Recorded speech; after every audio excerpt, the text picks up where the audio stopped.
Mbote na bino bandeko eza ya bino mama Henriette Kilumbu Shembo TV na temi susu apona pesa ba abonné na nga nyonso ba mbote ba bizu na bino alinga bino mingi na ba ona ba mi abonné te ba koti sika ba moninga na sika na bango na pesa bino ba bizu tant pour komona ngai bokoti bomi abonné mbala moko chez mama Henriette Kilumbu Shembo masolo eza wo masolo eza kitoko soki moi des fois ezali kaka bino moko nde bokubongisela ngai bokobaki mama rekoto sayaki mabe na ko bandenga ko bibongisa merci mingi bo bafinga kabiso ba bisous je vous aime beaucoup na bo ba sapota kabiso nzamba pambola bino na banzi liboso na bino lelo bomoni tozana banzete mutu nyoso akola na Congo ayebi ke nzete oyo eza banzete nini eza tozana elambele ya lelo ya bio matembele ya bio na utaki na bilanga na buki matembele na ngai banzete nango pona sino ke eza penza solo bio banzete nango a banzete ya matembele yango OK kusango pembeni na matembele na ngai eza matembele moko bio eza naturel na kotia nga biloko mingi te na sina kataki matembele na ngai yango wana deja na moto yango wana na sina kataki avana sala musala o ba ya mwasi ba ya mobali loi ya cuisine lobite to sokola maboko liboso to sokola ki maboko na sali matembele na nga na sokoli yango bien po matembele uti na bilangeza ka mabele mingi ozomona elela ka pe libanda donc il faut que sokola yango bien ata 3 fois pour que mabele ane elongwa yango na siko matembele na biso yango na kataki matembele na biso ya bio na pesa ki déjà moto yango neza na kakamenge neza na mwa besu yango wana na kati matembele na biso bio oyo uti na bilanga nako tchananga mingi biloko mingi teke ba esthétique et na tchaba mbisi na tchaba nini ba spice nyoso ne ko bebisa gwelengi ya matembele nanga na inali yango bio naturellement eloko na ko tchaka na matembele nanga na ko tcha mungwa na ko tcha matungulu yango bozomona na ko tcha mafuta nanga mbila mungwa déjà yango na sina présenter na zui mungwa na ngai na tcha na matembele nanga nazui matungulu yango na sina kataki o matungulu yango yo nazui na chena matembele na ngai baya mwasi baya mobali bolandanga bien o eza matembele moko simple matembele tang na sokoli matembele na nga baya mwasi ndenge bozomona ngo boye na bakisaki na nga maite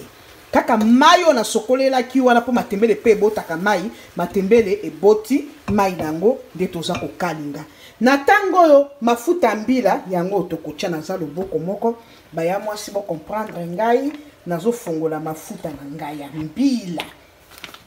mafuta na ngai ya mbila yango yo na kotia na matembele na ngai donc eza sous forme ke matembele na ngai eza ya kokalinga mena ningi mafuta mingi te boyebi ke mafuta ezopesa pe ba maladi mingi toko tizi mafuta mingi te na tia mafuta na ngai mingi te na kati ya matembele oyo yango na tia mafuta na tia mungwa na tia kaka matungulu soki pe olingi otia ai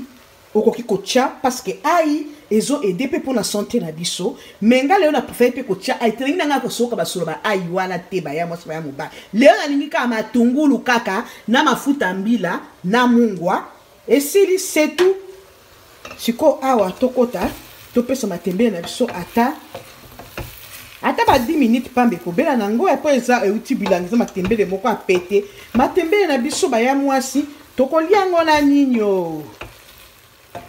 oki kolia ba miso bangami kolia matembele na loso atondisi penza mafuta na matembele akalingi matembele ne kitoko akalingi yango azwi sikoyo alambi loso ne ya pembe ya jaune te ya jaune pe ba ya mwaso okoza kama mafuta mbilo technique mususu na kolakisa ka recette wana o mama mafuta mbilo otie na nzungu okuzwi loso apembe otie okalingi otie mafuta ekobimisa couleur ya yellow ya jaune ozusko matembele no otie mafuta muke okalinga ne bozomwa nde tozo kalinga boye sima nango ozwi olie na loso eza pe kitoko ezali te ba recette matembele ebele ezate ponga na chembisi te na spice te nde matembele ekozala yo pe mutu musupo olamba te matembele za ba formule bele ya kolambela matembele eza na ba formule bele ba ya mwasi ya kolambela matembele eza na formule bele muso alambaka mafuta ebele muso akosala ngo kaka ya mibimba adongoli anka pa azwi to tcha kutango kote kuna poto koboka banzeto wana banzeto ba ya mwasi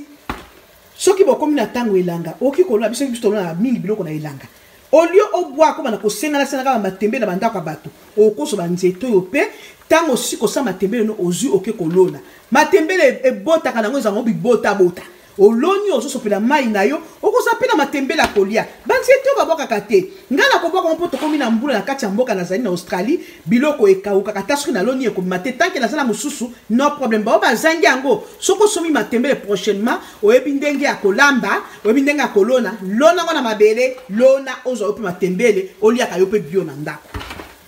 totala siko matembele na biso ba ya moi stopesi conseil balobi souvent soko ozolamba na cuisine kozanga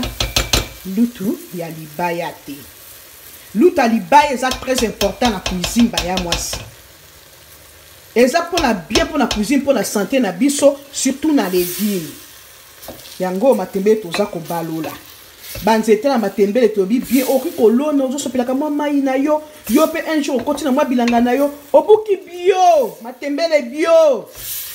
olambi oloko loko somba oya ba chino basi batie na frigo ese silibagu ozolia ko ozoka neti sasa matembele te mais o tanga okolia okoka ngo penza ke yo matembele na biso penza ya Congo to pesa ngo su mwangonga matembele na biso esala mbala sima ba misusu banabi balia katana okolia matembele sot na kwanga okolia na loso okolia na fufu matembele yo na tina nga maite eboti kaka mai na ngo wana mai na ngo wana ndi kaka nde eboti na tie na nga mai te eboti mai na ngo nde na tie kaka mai wana nde kolembisa na mafuta na tie nde kolembisa so ba misuba lingaka boy soki balambi ba tie mwa pilipili waza pilipili ya fresh atie atamba pilipili ya vert atie ya mwa ya rouge po epesa bien mais ngande na zana bana nya kotia biloko na kati bana nya kotia ba pilipili wana te po soki na tie pilipili okozwa soit mupaya okozwa soit mutu oya liaka pilipili te okogene biloko lokwa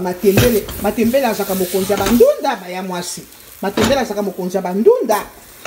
mutamoni yango bo azana posa nango tanga meki na moko tie kaka pilipili donc obebisi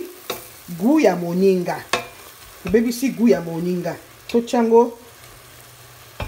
mbungwa na komeka soke kokite na kotia very nice na kotia mbungwa te kokiba ya mwasi biloko ebongaka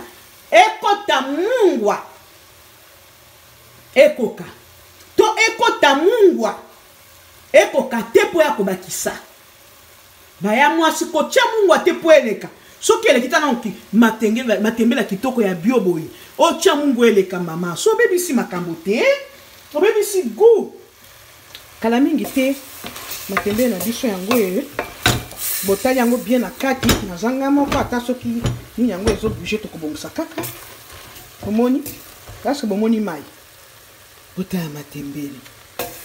kota mi abonné chez Henriette Kilumbu Shembo masolo ezawo biloko bio ezali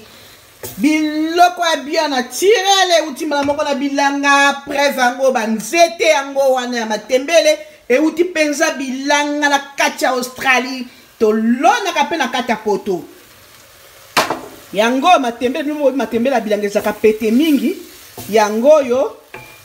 matembele na biso na meki yango na monoko ekoti mungwa ebele j'aime comme ça avec les matungulu soko lingo tia mpe ayo tie musu ezaka nango matembele ya lumaimai obwaki no kaka mai na kati papa etoki olie c'est bon epesaka bon na tango na koboma mwa moto na nga na présenter balobi eloko nyonso na cuisine okolamba il faut moi présentation mpe ezala baya mwasi na koprésenter bino matembele na nga na sani soki nakolia yango na fufu et je mange avec les fufu soki nakolia yango na kwanga nalie na kwanga pilipili nakotuta na liboka to nakobweta pilipili akobweta nakokobweta ngo na munoko po air moko bato nakolia na bango bana na ngai to bakamarade baliaka pilipili te baya mwasi yango oyo na pusa oyo kuna matembele na biso yango wana j'aime les matungulu wana tana nakozwa pilipili akobweta na kotia nazo kata na munoko na matungulu wana ekotinga eza simple soko lingola mbape ya maimeka ko mengana lambi yango ya boye na kolia yango na fufu na moi loso ezali ba kolima na loso na présenter kana sani balobi il faut que présenter tout ce que tu prépares pour la présentation na nga yango les na matembe de muki aliboki kaka c'est ça si you buy kota mi abonné